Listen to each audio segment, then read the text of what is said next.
Hello. Oh, we're live. Hello. Hi. Hi, Annie. Hi, Hi, Facebook. Hi, Danielle. Hi, Facebook. Hi, How? listeners. How? Big cookie fans. Is anyone eating a cookie right now? We've got to know. Ooh, I want to be eating a cookie right now. When do I not want to be eating a cookie? Have you eaten more cookies since we've started a podcast called The Big Cookie, or is I, your you know, cookie intake it's about the same? that's a good question. I feel like maybe I have. I've baked a couple varieties of cookies. Obviously, we did that photo shoot. I made Mondo cookies. Yes. Everybody, please note that in our photo shoot session, Annie made those cookies. So she's among many things. She's a cookie chef extraordinaire. Well, thank you. It was fun. And then I just made pumpkin white chocolate chip cookies. I saw your Instagram photo. Follow Annie Kalahurka on Yeah, Instagram.com. follow me on Instagram if you want to see those cookies. They're delicious. I love pumpkin everything, like so many of us in the fall. I have yet to like. I got like candy corn trail mix. I know candy corn is controversial, Ooh, but I didn't know and I that. got like a big skull candy bowl. It's just a giant skull with a hole cut out for, and I got like some Halloween candy, but I haven't gone like full fall pumpkin. There's like pumpkin mode, and some I kind of have to do that like the week before. I like how you're easing in with some skulls. That's so me, I right? go Taking skull, tiny. then I go pumpkin. I go like I honor the dead first and then I go cutesy. Well, that's Cause good of you. yeah. I do love Halloween though. I know, I do too. I think it might be the one COVID proof holiday, is what I've been hearing people saying, but we'll I'm see. wondering what we'll do. I'm wondering what we'll do. I don't want to talk about it though, because if I don't want Halloween's to. canceled, my whole life is canceled. Oh, Welcome yeah. to the cookie cut up, guys. This is something we're doing. I'm Danielle. I'm Annie. Annie. We're the hosts of the Big Cookie Podcast. Thank you so much for listening to the episodes that we have out so far and for being followers of our pages. We're having a great time. How's it going for you, Annie? How's being a podcast host? It's going great. It's kind of funny. We both talked about this, how it feels like surreal because you just do a thing and then it's out. It's not like being a live performer where you're like, I have an event, it's at this time, I show up, and then there's applause, and then it's over or whatever. It's less concrete, and that's kind of neat and kind of odd, but it's Yeah, fun. that's different for me too. I'm used to Mhm. applause or even Facebook likes, which Mhm. our posts get liked, or maybe I have had friends and family check in, or some of our patrons are telling us that they're listening and enjoying. But it is like a quieter sort of way to express myself than I'm used to. The feedback is quieter or more delayed than I'm used to in the other ways that I share stuff, which my way of sharing and expressing myself is like music, performance, or YouTube videos. And so the podcast is very similar in ways and then very different in others. Yeah. And while we're talking about that, we should encourage everyone, please spread the word if you're enjoying the podcast, if you're into the book work, if you're just enjoying our silliness and fun banter. Tell your friends, Yeah. tell them to check out the Big Cookie podcast. I think podcasts really, this is new for me and Danielle. It's our first time ever doing this. So my feeling is that it's largely word of mouth, the way it gets around. Don't you think, Danielle? I mean, Yeah, I think so. I think so. Like I've been referring it to people. I've heard people referring it to friends who are telling mhm. them about a relationship thing that they had, and it's like, oh, that reminds me of this thing that they did in the Big Cookie. You should listen to this episode or listen to the whole thing. And Yeah. I think it is slowly getting around. I don't know about you, Annie, but I feel excited when we get like a Facebook like of a person I don't know the name of. I'm like, oh, I hope Yeah. my goal is to have it pass on to people that are not my friends and family, or I know some of our fans from our work are following us, but the goal would be to have sort of like a random person who's never heard of us before find it. So yeah, keep sharing it with your friends and family and people you think would like it. Yeah. So what's been going on with you, Annie?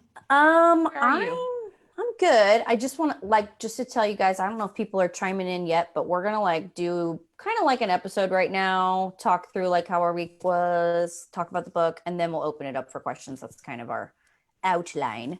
How's my week? My week's good. I don't think it's a spoiler. I'll just share. I mean, it's a little bit of a spoiler, but I am actually starting to teach at a high school. So I'm in an internship now as part of becoming a teacher.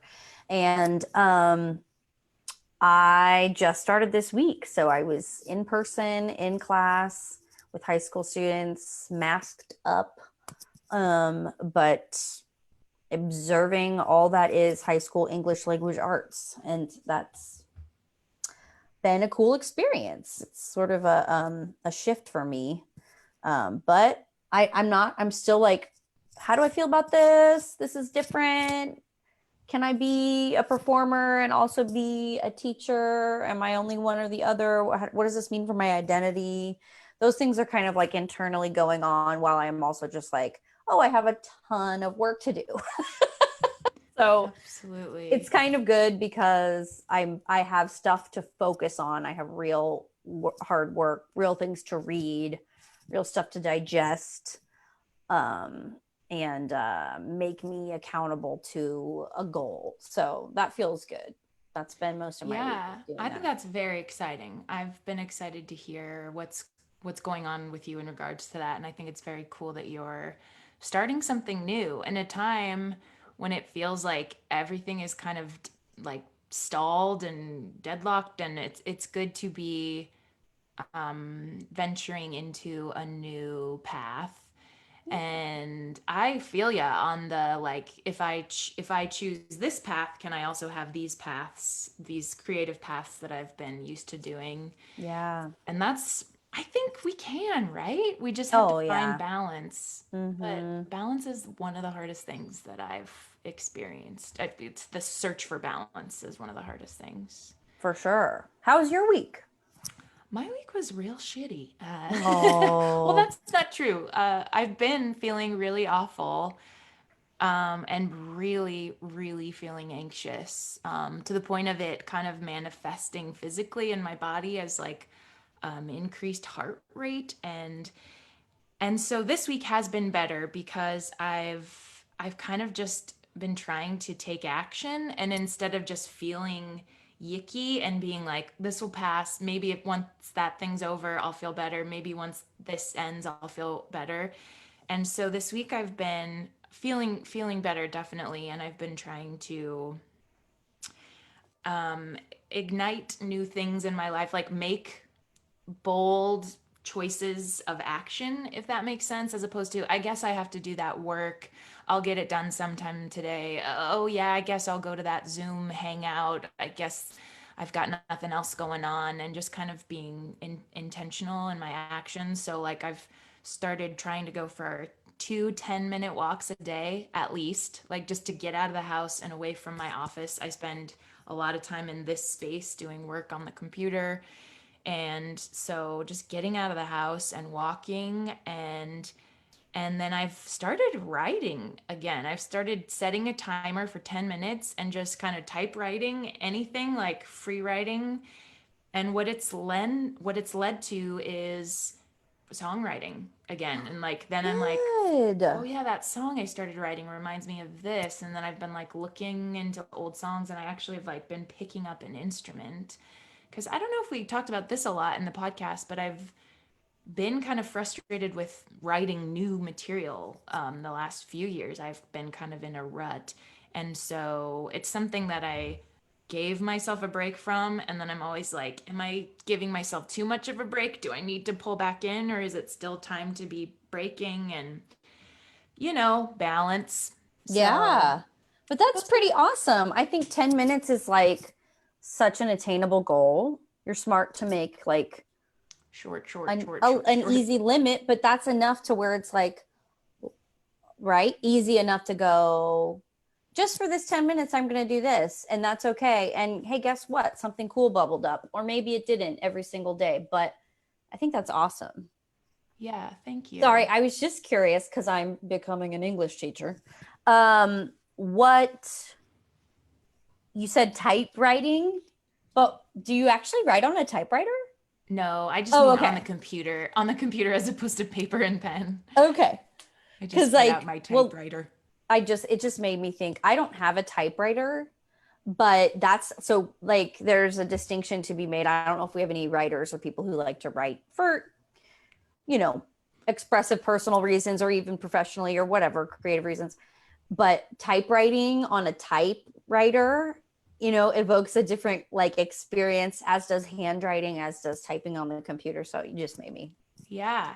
And think I about think there that. is something to the media you're choosing to like express yourself with. Paper and pen feels a little bit more connected and visceral. But for Mm-hmm. me, I get tripped up then by like, I'm not writing fast enough or my hand hurts. And then for me, Mm. then the extra work I have to do of if there's anything good there, putting it into the computer to become song lyrics or to become something. Maybe that's my problem. I'm always thinking about the product instead of the process. Have we talked about this, Annie? The feeling of like, don't worry about what happens to it when it's finished, worry about enjoying and getting something out of the experience of creating it. I have it on my Oh, bulletin board, enjoy the process, not the product. And oh, that's I'm a huge. big product person. I'm a businesswoman. I'm a small business owner. I'm an entrepreneur.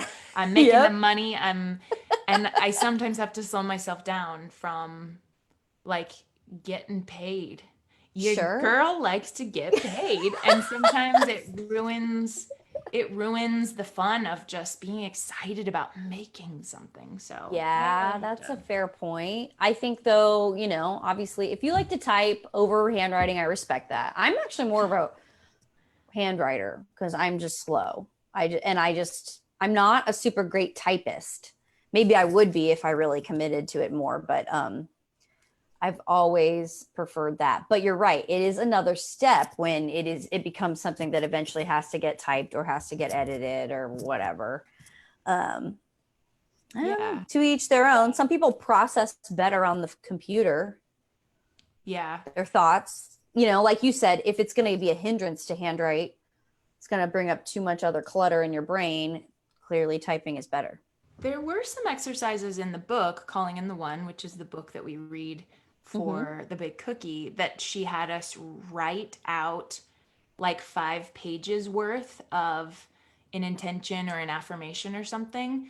And Yeah. part of it, what was difficult was like my hand hurts, but then my hand kind of went numb and I kept writing. And there was something, again, like using your whole body. That's another thing we mentioned on the podcast. There's something powerful about using your whole body and kind of like going through the pain of like, I'm feeling this thing I'm doing through my body that I don't know might be worthy. And I will say that it's made me feel better to be doing these small things, 10 minutes a day. But I also just want to like talk about anxiety and Yeah. fear and panic in this time. I think it's real and happening always, but especially during COVID, and all the political climate and all the things that we're going through, it's so real, and it's made me feel better to hear other people say like I feel like a plastic bag drifting through the wind wanting to start again, to quote Katy Mm, Perry. You were like, that's so sincere. um but it kind of sucks out there, and like yeah. power to your feelings and power to what you're going through, and I hope that you're able to find a way to feel better. Yikes. Yeah. So we did I have some. saw someone post today. A friend had a really long post about kind of like, and I've heard this from many people, feeling like it's Groundhog Day, basically. Like every day is the same. It's just work and going home. And then, whatever positive or negative coping mechanisms you have at home. And they were speaking to some less positive ones and how they've wanted to pick up their guitar and play and just this one thing that they know makes them happy. And so I think it's important to just like identify something that brings some lightness and happiness to your day and incorporate that however you can. I'm actually personally not struggling so hard because I have so much going on and to focus on with school that's good.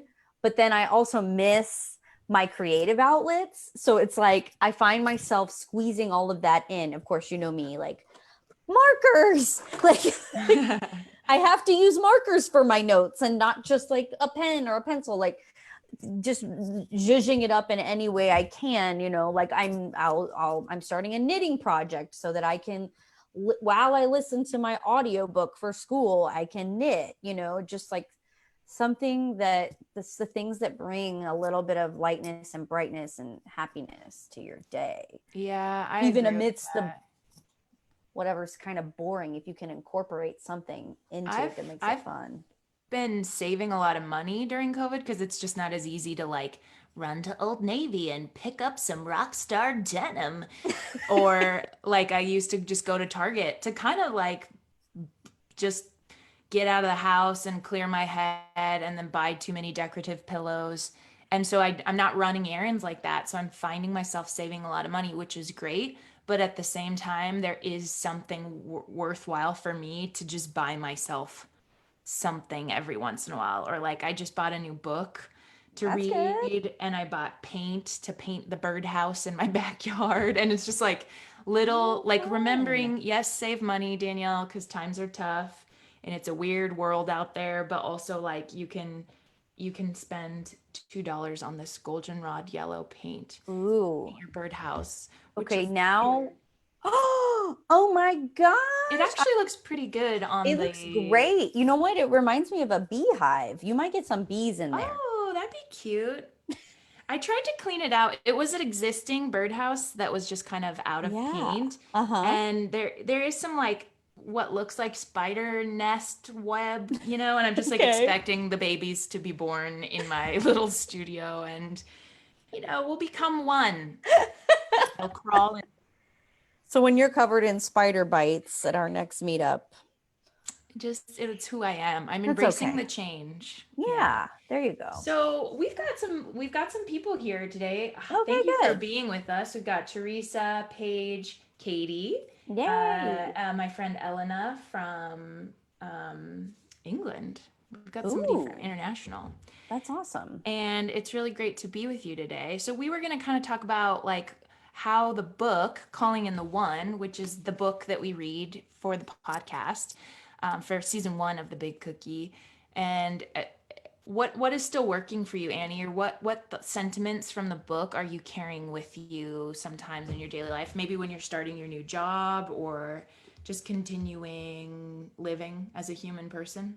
I mean, just setting intentions, honestly. I was telling, I guess I can share this. I don't see why I can't share this. I am actually uh interning at a Catholic school, and it's an interesting experience for me because I kind of grew up Catholic. I went to Catholic schools, but I'm not a practicing Catholic anymore. I have massive respect for those who are.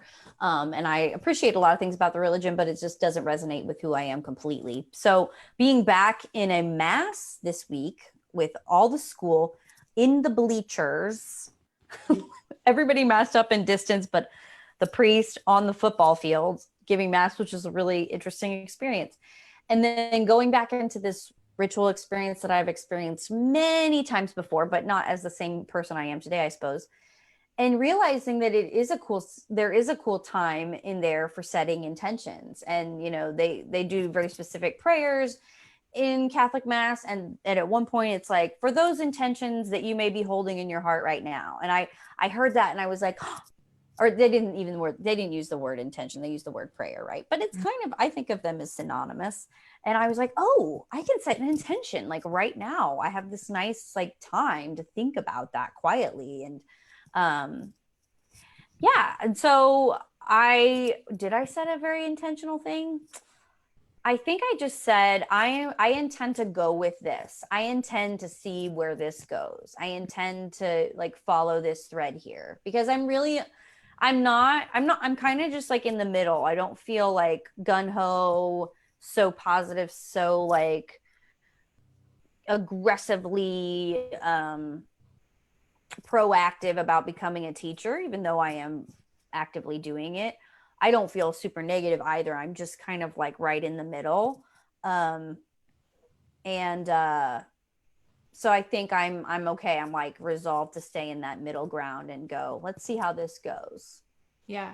I think that's a really safe place to be in, even though it might feel like obviously I want everyone to have enthusiasm for what they're doing, but I think it's actually then you get tangled up in expectations, and it seems like a very rational and level-headed thing to be like, this is what I'm doing, this is what I have, this is what I'm the direction I am driving my car. Yeah. And I think that's a great intentions were always hard for me when we read the book, and even still, like these things I'm doing this week of kind of like my intention is to get out of the house twice a day to walk Yeah. is kind of something I'm doing. And I haven't done this yet, but in the book she had Catherine Woodward Thomas, the author, had us write letters a few different times, like to our ideal lover, to our fear, Yeah, that's coming to up our this God. week. Oh, okay. That's okay. Hey, episode Spoiler six. alert. It's okay.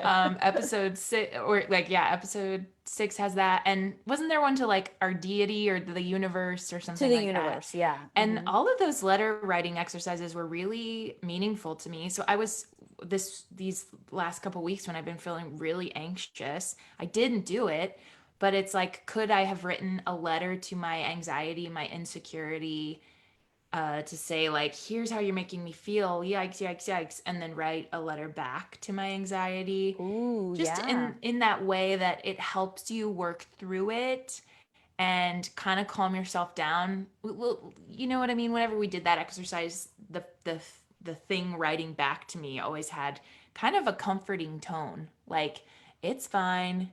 Yeah. Your brain's going a little crazy, girlfriend. Mm-hmm. You're doing just fine. So I've yet to do that, but those lessons from Calling in the One stick in my brain a lot of like, isn't it funny you learn these things, these coping tools and these ways to get better and express yourself, but then in the moment of living your anxiety and your yikesness, you forget when most to draw back to those and help like anchor yourself. So Yeah.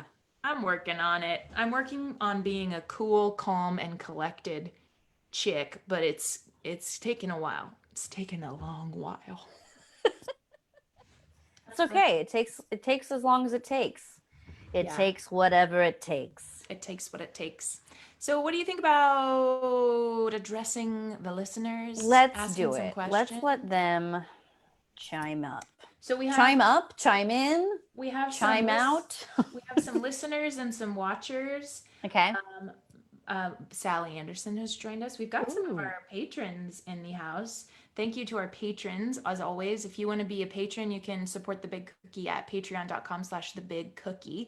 And we actually got some questions from our patrons first. So, Mhm. Annie, do you want to start with that one that we have on here? Yeah, I hope she doesn't mind me saying. I think it was Paige who said, "How has doing the Calling in the One workbook impacted your creative endeavors and projects?" I'm going to offer that up to you first, Danielle. Yeah, that's a great question. I think I've been struggling with writing, like I said, but something that has changed, that feels like a necessary change for me, is the way, the tone of voice, the perspective I take as the narrator of my songs. And I shared this in some of the first episodes. A lot of my songs are kind of about like, I'm alone again on the couch by myself. I'm so pathetic. I stink like a dog. And it's become very important to me after reading the book, and we talked about this too, about like, you used to have an alarm set that said like, wake up bitch, and Yeah, we yeah. have to like, we have to change the way we talk to ourselves Mm-hmm. and the way we believe things will happen for us so that they are more likely to happen. So it's way Mm-hmm. less funny to write songs about like, I see my future, I'm standing in the meadow with a man, we're in love and we're holding each other's hands. But But I, that I one do was better than that was a lot better than the first one. see, and There that's was there was a rhyme there. I mean, there was something hopeful in technically it. the second. So maybe my songwriting will reignite, but to me it's just taking on a more positive outlook on myself and what I deserve and my abilities and what I'm going through, dwelling less on the negative, even if it's an easier place to write from. And then that's setting intentions too of just like writing what I'm hoping for, what I'm expecting, what I think I deserve, and what I hope to get and achieve. So that's definitely a way that it's affected my writing. What about you, Yeah. girl? Um, so I guess I have a few thoughts. Today I re-listened to episode 6 because that's about to come out. So I don't want to give any spoilers, but for anybody who's been listening to the podcast, they're certainly aware that I was in a depressed place during most of that period. So it's nice to not be in that place and to listen back. I think the it's just interesting to observe in myself how I am now versus how I am when I'm depressed, you know? Um, and in terms of how that connects like creatively, um, I think it's a lot of just the creative therapeutic stuff that speaks to me. The To this week, this was funny in my coursework. Um, there was an article we had to do like professional development presentations, and a fellow classmate did one on creative expressionism, which is to me is a lot like art therapy. And one of the things was they were reading articles maybe about social justice things or current events that were, dealing with racial racial adversity themes or what have you, and then they would have like a discussion, but they'd have the students like they would give them like different colored clay and be like, okay, now make an artistic representation of racial discourse or themes represented in this article, like, and so encouraging expression in a way other than just writing and talking, which is so much of what you do in school. um and so that's a very tangible, real, like, okay, now I'm in the teacher's place and I get to like think about how I want these lessons to come across. When I think of like that activity we did in the book where, I was so stoked about modeling clay and making the Yes. figures that represented one of different negative and positive beliefs in my belief systems. I was very much like that. And I was like, oh, this is something like in the regular classroom I could bring in. So it was a very like literal impact of the book that I'm now like opening up to, is like, how does my real life experience and my real life um, creative work and self-help work, self-improvement work, how can that get translated into bringing that kind of creativity into the classroom and offering those experiences up to students? That's my That's amazing. question. That's amazing. Thanks. I think I was talking to someone about the book. They just started reading, and they're reading, I think, more to support us in the podcast because they got a little intimidated by the preface of the book, I believe, that says like you really should only be doing this experience, reading Calling in the One, if you're serious about finding a partner. Mm-hmm. And she admitted to me that like maybe that's not what she really wanted right now, or that wasn't really her intention with reading the book. And then she said after reading the podcast, she realizes that there's things to learn about yourself, regardless of if you're seeking a mate or not. And even just like you incorporating it into your teaching, or me incorporating it into our songwriting, I Mm-hmm. think self-help, if you're into it, you're into it. And if you're not into it, you're like, get me out of the room. Here's another person who's talking about going deep inside themselves. But it's Yeah. a shame because there's a lot to just think about. For me, the book just made me think about things differently. Mm-hmm. And some of that was relationship, some of that was personal, some of that was how I deal with my emotions, um, and how I'm just kind of presenting myself as a person of this world. So I think there's a ton to learn from the book, regardless of if you're, seeking, trying to get engaged by the end of the year or not. You Yeah. would agree? You I totally agree. I think it's like anything else too. It's like take what works and forget the rest. Yeah. So I will say again to anybody watching, feel free to ask a question or say something, even if it's about the podcast or us, Yeah. or like if you want to know about my printer right here, I'll tell you. It's an Epson. It's an Ooh, Epson and it is potential Wi-Fi sponsor. enabled. We're always thinking about sponsors. Thanks as always to our sponsors. We have some dope sponsors Yeah. here. Let's give them, you know what? We could give them some shout outs here. What do we got? We've I got just bought, actually, I just bought a new purse from Shop Girls this week. I've got to go into Shop Girls. This is located in Brookside of Kansas City. Yes. For East Brookside, it's like 63rd and Oak, basically. And they are up for two best boutique and best, oh gosh, I can't remember the other category, but best something else. In the Pitches, which is like a local entertainment magazine, the Pitches Best of Kansas City. So if you're a Yeah. Kansas City resident, you can vote for them for Best of. We were in Brookside a week or so ago looking at the Black Lives Matter mural. And we Wonderful. happened to walk by. It was closed, it was too late, but we walked by Brookside Toy and Science, which is another one of Nice. our sponsors. Such a cute shop. And Yeah. it's full-fledged puzzle season. Annie, are you stocked up for puzzles? So I am going to go in this week and get a puzzle because I have one and I actually put on Instagram that I was going to do it. And I have a special puzzle table because I'm that cool. She got herself. That's not settling for the crumbs right there, baby. Get yourself a special puzzle table.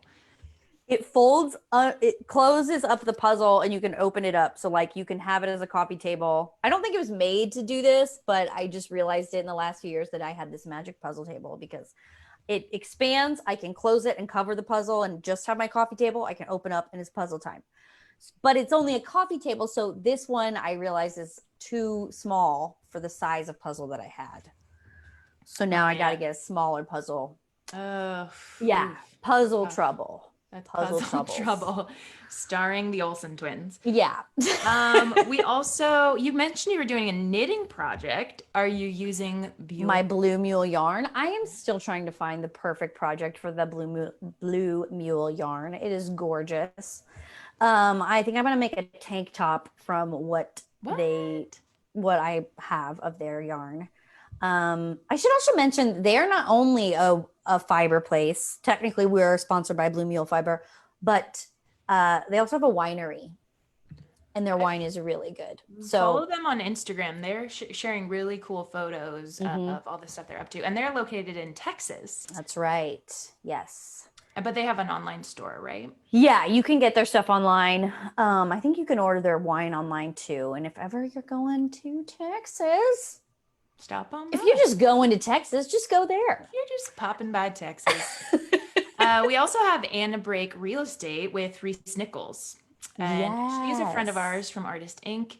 And she has a really great temperament that for me as kind of a shy and sensitive person, real estate agents feel sometimes like my mortal enemies. Just like confidence, power, assertion. I really like the idea of working with Anna because she has a calm, centered attitude.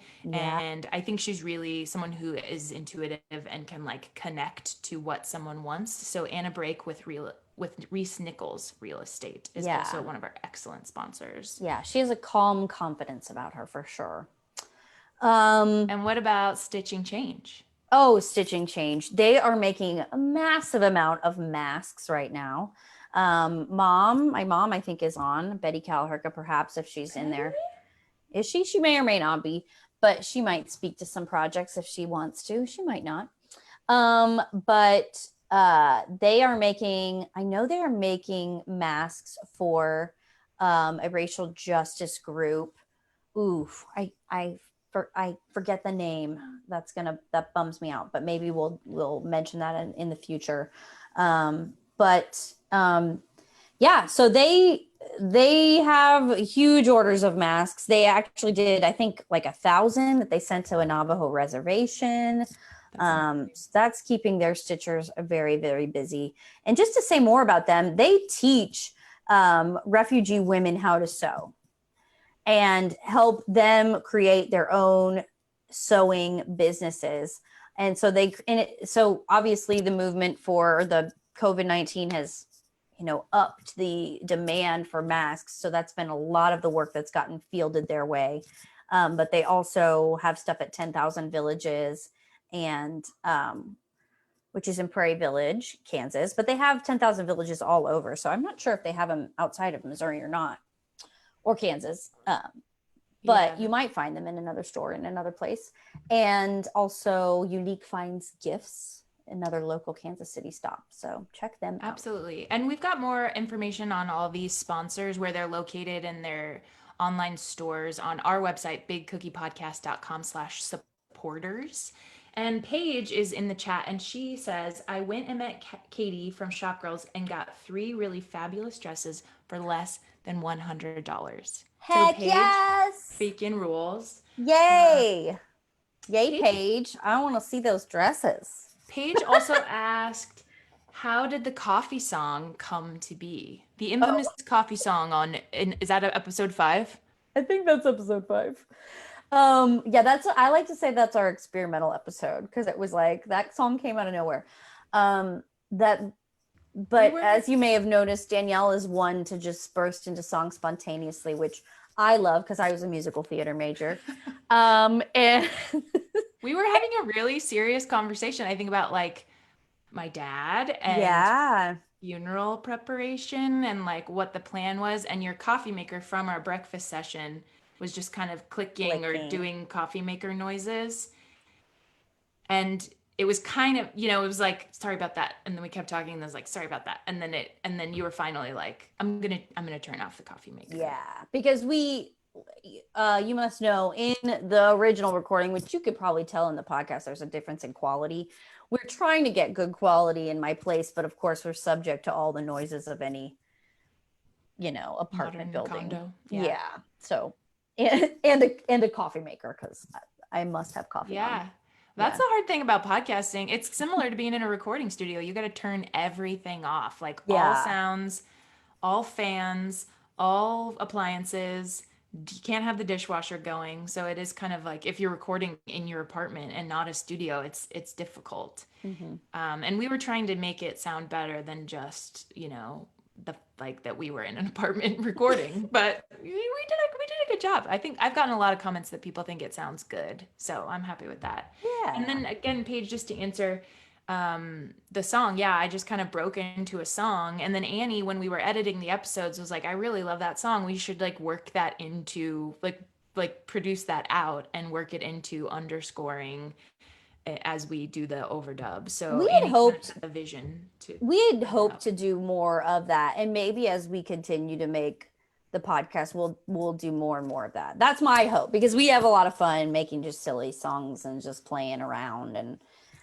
but we have this wealth of material in Danielle's career, music, that we get to underscore everything with, which makes it very personal. So it's fun. Yeah, that came in handy to be a professional recording artist and then do a podcast and have all this music from my previous 10-year career as a musician. So the music you hear is usually songs and instrumentals from my albums. And I think like with episode 5 and the coffee maker song, I feel like we're starting to get comfortable. Since we are new to podcasting, I think we're getting the hang of it. And for me, I have to be kind of like nervous and very controlled. Mm-hmm. And then once I prove to myself I know what I'm doing, I can kind of loosen up and show even more personality. So I think we're editing episode 6 that will go live this Tuesday, the 23rd. And I think even in that one, we're starting to just like come a little bit more out of our shell. And and as we do this, Annie, I'm sure we'll get even wackier and sing together more, and who knows what will happen. But what do we have coming up, and what can people expect? We've got 2, maybe 3 episodes left to go, 6, 7. Well, let's give a shout out for that, because that first question that Paige so kindly asked, how has the book work impacted our creative endeavors? Interesting, because we haven't said this officially yet, but we did an interview with Catherine Woodward Thomas. Let's get close to our cameras. Oh my gosh. Mama K. And that's going to come out as like our last episode of the season, or formal episode of the season. So that's coming out. That'll be bonus episode 8. Yeah, that is really cool. And we actually asked that question to her that Paige asked us, which is neat. So and she had some really interesting insights. Yeah, She's stay also a tuned. singer-songwriter. She's also a singer-songwriter. If you check out her website, she has an album that just came out, I think, last year. Yeah. So I connected to her on a lot of levels. I was totally a suck up. Was I a suck up? I thought No, you were great. It was fine. We basically got an hour of therapy for free. Yeah, it was cool. It was cool. It was fun. And so we have 6, 7, and then 8, our bonus episode with Catherine Woodward Thomas, which is really cool. Mm-hmm. So if you can tell all your friends that you think might be interested or might not be interested, tell them anyway. Tell your conservative uncle at the Thanksgiving table to listen to the Big Cookie podcast. And we're going to continue to do fun chats like this and try to connect with you guys. And we're starting to talk about season 2. Yeah. So if you have any recommendations of subject matter or books, we do want to like continue sort of the theme of working on a book in some fashion. So if you have any ideas, we're open to hearing those. Yeah. Cool. And other content you want to plug? Anything else? You know, if any of you guys are digging the music, my stage name, my performance and artist name is Danielle Ate the Sandwich. So I have a website, danielleatethesandwich.com, and I have a YouTube channel. If you want to find any of that music that we're using or hear some of those songs, they're pretty easy to find if you just search for me. And other than that, thanking again our patrons. If you guys want to support on a financial level, we love our listeners. If you're listening or sharing in any way, but if you want to take it to the next level and become a patron of the Big Cookie podcast, that's really helping us kind of like fuel the energy and time we're taking to focus in on this. So thanks to our existing patrons. And if you want to become one, patreon.com/Big Cookie Podcast. What about you, Annie? What do you want to plug? I want to plug. I am a main character in this podcast called Between the Devil, which is kind of a divergence. It's a different kind of project for me to be a part of, but it was really fun. It's kind of like a pirate story. It's a horror story podcast. It starts September 21st, and they'll release an episode every Monday after. You can go to Violet Hour Media, VIOLET, violethourmedia.com, and it's a cool episodic pirate story. It is a horror theme, but I'm not a huge horror fan, I'll be honest. However, listening to a spooky story is a lot more interesting to me, and I'm able to deal with that more than I am able to watch something spooky. So I think it's pretty good. Like if you like pirate tales, if you like mysticism and ghosts and a little bit of suspense, I think you'll like it. It's a great time of year to get into. That's right. Stories. Halloween time. Yeah. So it's called Between the Devil. So check that out. Awesome. And other than that, I have a website. You can kind of check it out, AnnieKalahurka.com. There's a blog on there. Hopefully I'll write some more things. But we're just kicking around with Big Cookie, and we'll keep connecting with you fine people. Thanks so much for being here today. Yeah. Do you want to test our telepathy, Annie? Oh, yeah, our game. Yeah. As your vision keepers, we take our telepathy very seriously. And we're prepared to test that today live on the Facebook chat for the Big Cookie Cut Up. Okay. We did this in one of the episodes. Maybe we cut it out because it was just... I think we cut it out, but I think I just proposed, let's try to like mind meld and think of the same word and reveal it on 3. Okay. I want to ask you questions about the word you're choosing. But that's cheating, I think. That's cheating. Okay. I have 2 words in my head. I'm gonna choose one. Are you ready? Okay. I'll count us down. 3, 2, 1. Pen. Plant. Ooh, plant and pen. That was close. They both start with P. They're both one syllable. That was pretty close. That's as close as we've gotten. That's pretty close. What would you remember what the first one we did was? I said pillow and you said... Oh, we can't remember. We always forget. It's It's okay. hard. It's hard to mind meld, It You is. really have got to have something special to be able to do that. And I don't want to discount that our thing isn't special, but um, do you want to play more of that, or should we wrap it up? It's about 2:45. Let's. Let's wrap it up, I think. Maybe we'll mind meld more next episode. Okay, fine. Well, thank you everybody who's been listening to the podcast and who's tuning in today on our Big Cookie Cut Up. This will exist on our Facebook page, so if you tuned in late, you can absolutely watch the rest of it. Again, we love hearing from you and knowing that you're enjoying the podcast, and we're asking you to spread it around. Tell a friend about it, or follow us on Instagram and Facebook. We're Instagram.com/Big Cookie Podcast or Facebook.com/Big Cookie Podcast. We also have a website with more information and all the places we are and ways to find us.